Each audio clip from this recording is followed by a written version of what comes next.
Welcome to Mom Matters. I'm your host, Dver, and in the next 10 easy-to-watch minutes, we're going to give you some fantastic practical tips for productive parenting. Today's topic is food rules.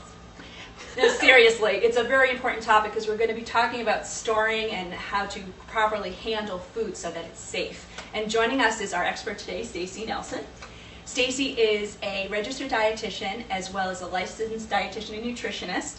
And she's a senior clinical nutritionist at Massachusetts General Hospital. Mouthful. It is around Mass Gen. We'll stick to that. She's also the co-author of this great book, You and Your Baby, Healthy Eating During Pregnancy. Thanks for being here, Stacey. Thanks so much for having me.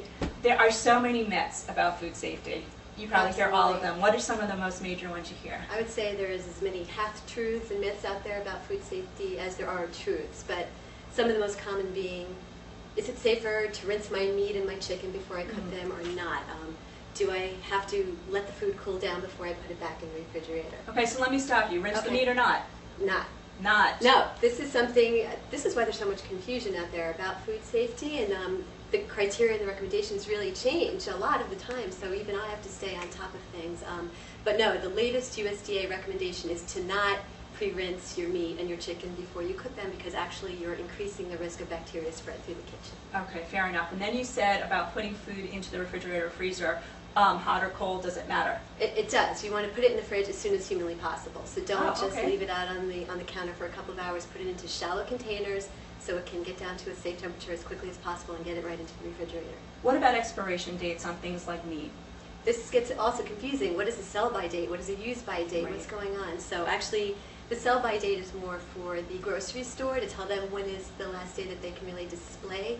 It has nothing to do with health or safety necessarily, just when does the quality of the food start deteriorating. And then the use-by date is the same thing. The color will start to go, the taste, but it's not necessarily a safety thing. But the recommendation is to use up especially your meat within 2 days of the sell-by date, because once you get it home, your refrigerator is not as cold as the storage that would be in the grocery store. So freeze it or use it up in 2 days, and for eggs and everything else, definitely use by the use-by date. By the use-by date. I pulled this out as part of the show because it's my favorite little toy. It's actually one of those scrubbers for fruits and vegetables. Right. Do you need to use something like this, or those sprays that you see? Do you need to be cleaning your fruits and vegetables like a surgeon? Another great question. There are these fit washes, all these other products. There is no data today to support that that's any better than just a vigorous scrubbing with a good brush under cold running water. Okay, all right, very important. And peeling, you need to peel. Peel, yeah. Yes, definitely carrots and root vegetables. Right, And anything like especially with a waxy surface. Oh, right, true, cucumbers and so forth. Right. Let's talk a little bit about organic food. Any safer than regular food? Big controversy about organic foods versus conventional. Are they safer? Are they healthier? What's going on with pesticide residues? The one thing I can definitely say is, as far as produce goes, organic fruits and vegetables, even though they do have pesticide residues like conventional, definitely have a lower rate of these residues. There's nothing healthier between organic versus conventional. There's no difference in nutrient density necessarily. So then it comes down to how comfortable are you about pesticide residues. Even on conventional, the levels are way, way, way below what would be considered safe. So the risk of the residues versus how healthy and important it is to get your fruits and vegetables in, no contest between the two. If people are interested to know which fruits and veggies carry the highest residue, they can log on to the Environmental Working Group's website, and they give you the list of the top 12 or so, and those might be the ones you'd want to lean more towards organic if it's economically feasible for you to do so. Okay. I was making brownies with my kids, and it's a question I have to ask Stacey. They were psyched. They were not so psyched for making the brownies. They were psyched to lick the bowl. The bowl, right. And the Bad spoon. mommy, good mommy, because I said, no, no, no, no, no. Were the raw eggs in the batter? Yes. Okay, you did the right thing. Don't lick the spoon. High risk of salmonella if there's anything in a batter or an icing or anything like that. But if it was you were making your own hummus or something with no raw eggs, then licking the spoon is okay. Okay, cool. I have some cutting boards here. I see. Big time. People say you got to use different cutting boards for veggies, for fruits, for meats. What's the advice? Again, this was confusion, plastic, lucite versus a wood cutting board. What's the difference? What's safer? These days, the recommendation is it doesn't matter. You could use either wood or lucite or a plastic surface, as long as once they get very deeply scratched or ingrained, dump them. Like that one? Hot soapy water in between uses, or running it through the dishwasher is fine. And then always have at least 2 different cutting surfaces, one for raw meats and poultry and one for your produce. Keep those separated. Excellent. And next on top here are sponges. How often do you need to refill them? How often should we be sticking them in the dishwasher? To be safe, just replace your sponge every 2 to 3 months. Don't even bother microwaving it or dishwashing it. Just really keep using the ones. Just throw them out. Yeah. Cool, great. Well, we're going to take a quick break. When we come back, Stacey's going to talk a little bit about the storage and defrosting of food and how to do it safely. In the new book, Healthy Eating During Pregnancy, you'll find all the information you need for having a healthy diet before, during, and after pregnancy. Inside, find nutrition basics on everything from vitamins and minerals to reading food labels. Special sections on morning sickness, food safety, and the latest guidelines for diabetic moms-to-be. You'll also find easy-to-use checklists and hundreds of recipes for daily meal planning.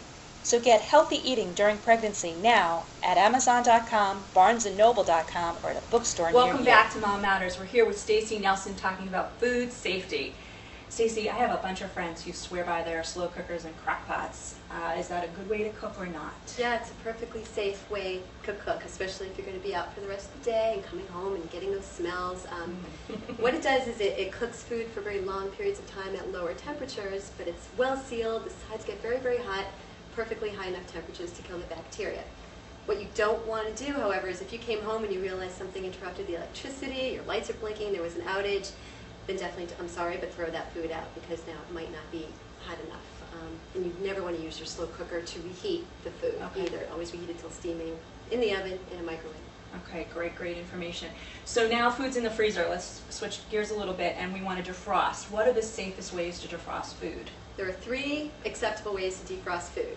If you have enough leeway and you know what's going on at least 24 hours ahead of time, the safest way is in the refrigerator. Well sealed so none of the juices goop down into the other foods, but that'll probably take at least a day to defrost meat. A little bit quicker, fill a bowl up with cold water, put it in the sink. Again, put your well-wrapped meat or poultry in that cold water. Make sure you change the water every 30 minutes and keep it cold. And the quickest way, as many people do, is the microwave, which is okay, just making sure none of the food touches the sides of the microwave. You don't want some still frozen, some still hot, and then get that out of the microwave and cook it ASAP. Right away. So you don't want to leave the food sitting on the counter. No, on the counter the way my mom used to do. No, not delicious. The same way. Oh God, it's amazing that we didn't get poisoned. It is, right? Well, again, want to bring up the book because it's a great resource for people. It is You and Your Baby, Healthy Eating During Pregnancy.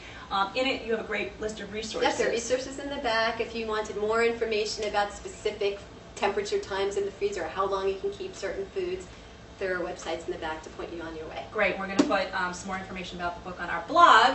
And speaking of our blog, the URL should be right across the screen here as you look now, and I want to invite you to check it out because there's a full archive of our past shows as well as information on our future upcoming shows, and you can subscribe using the RSS link on the blog. By all means, check it out. So for Mom Matters today, this is Alyssa Dver giving you practical tips for more productive parenting.